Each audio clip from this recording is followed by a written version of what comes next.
Industry stakeholders from Calgary got a sneak peek at the Fix Network Calgary Training Centre as Collision Repair Magazine's EV Repair Tour, supported by Fix Network, made its fourth stop in Calgary, Alberta. More than 100 reps were on site at the 15,000 square foot facility, which will soon provide training to the local market.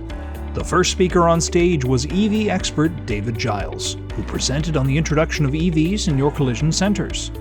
Cecile Buckmeyer, the head of the Northern Alberta Institute of Technology Autobody program, took the mic next to discuss her experience training young people for the future of the automotive industry.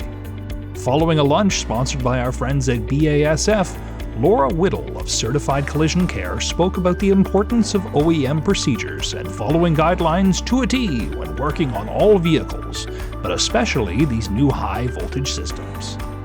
Ben Hart, Autobody instructor for the Southern Alberta Institute of Technology, broke down some information from the day to show attendees how EVs are different from internal combustion vehicles.